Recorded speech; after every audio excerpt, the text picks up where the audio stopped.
What's up, guys? Welcome back. So pretty much, guys, this is a video I did not even want to do in regards to my all-wheel drive EK sedan. Unfortunately, you guys seen on the last video, Dyno Day was a no-go. Unfortunately, about $100 part could have probably saved my motor, or could have not, because it could have been pre-existing. Again, I'll take ownership of it, and I'll say I guess you could say I had a part in it, but I won't be fully the one to blame, which is why I'm not gonna put myself down. I'm not gonna take, let this get to me, and so on and so forth. At the end of the day, it's a lesson learned, and we're gonna go ahead and continue moving forward.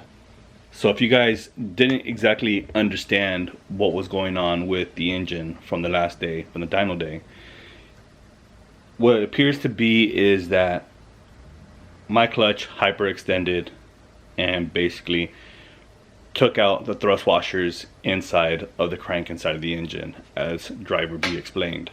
$100 part could have probably saved it, and if you guys don't know what I mean by that, is a clutch stop.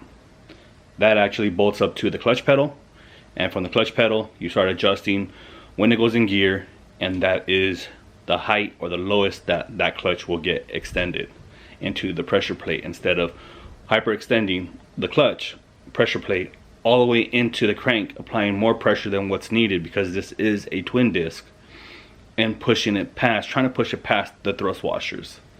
That could have probably saved the motor, but again, would it have? I don't know. All I can say is that that part is on order now, because we are running a twin disc on this car, and I do not want to run the chance of it on the new motor setup. So getting to the new motor setup of what is going to end up happening, after a lot of consideration, after a lot of talking with my wife, after just consulting, talking to homies, mainly Dana, it was the easiest solution that I can really come up with. I would love to grab driver B's short block, which is a CSS K20 block, but unfortunately, just to finish the small block, the short block, it's going to cost me around $2,500, and that is just the short block. From there, I would have to send the head off of this car into the machine shop to get it redone, to be able to add all the goodies that I do have for the head.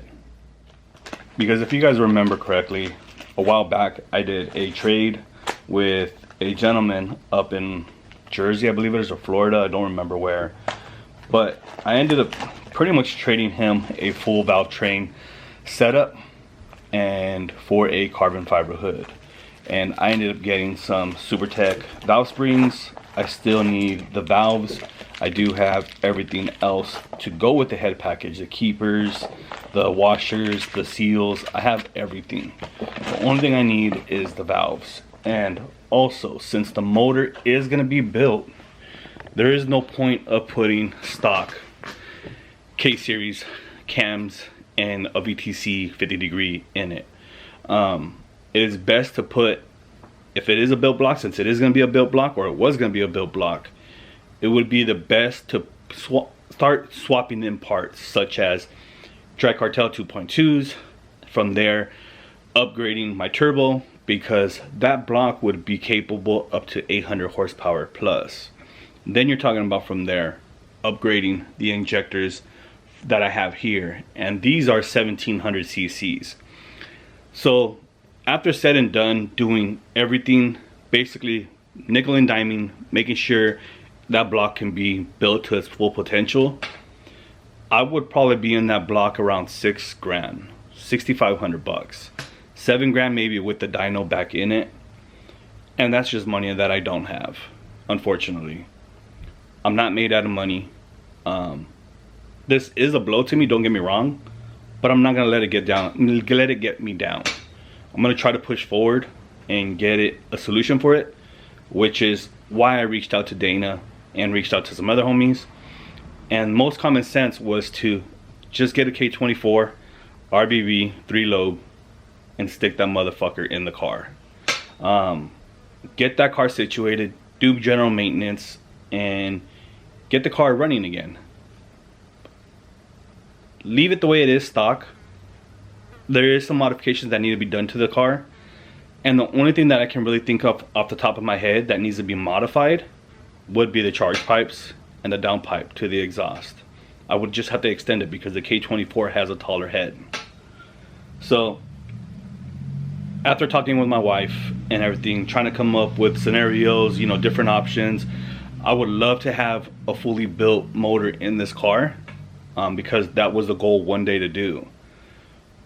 But the cheapest option and the best option for my pockets right now and for my family's is actually to go ahead and just throw that K24 in it.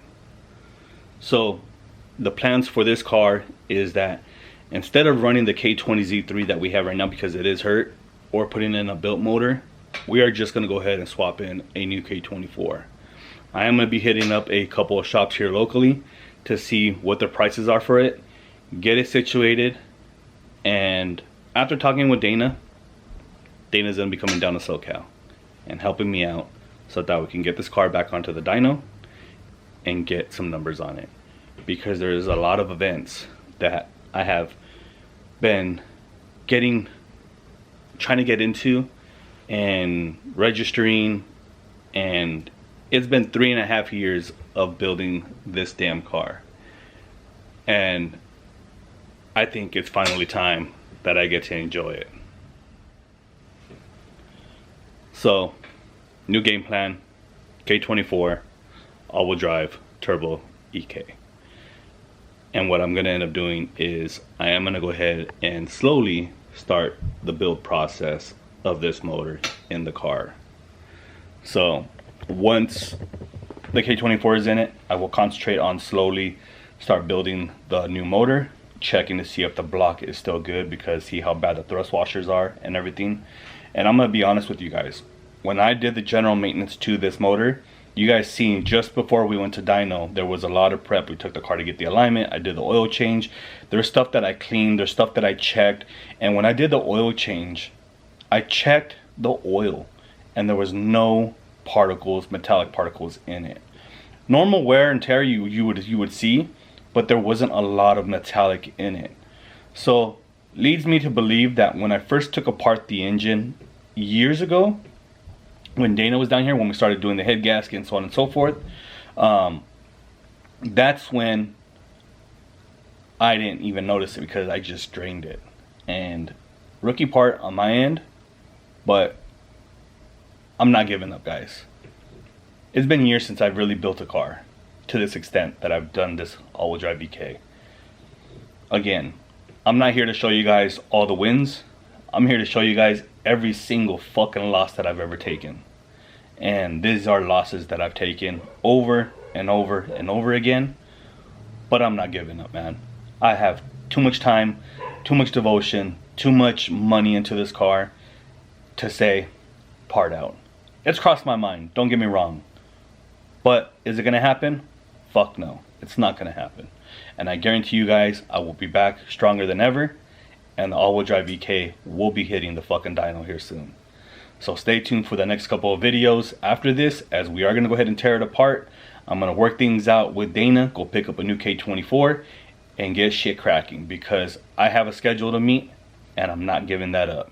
So if you guys are interested in looking into more videos of this car finally, or hopefully getting fucking done, please smash the like button, subscribe, comment down below what you guys think, what your guys' opinions are, and I'm willing to listen, man. But with that being said, guys, we'll catch you guys on the next one. Till next time.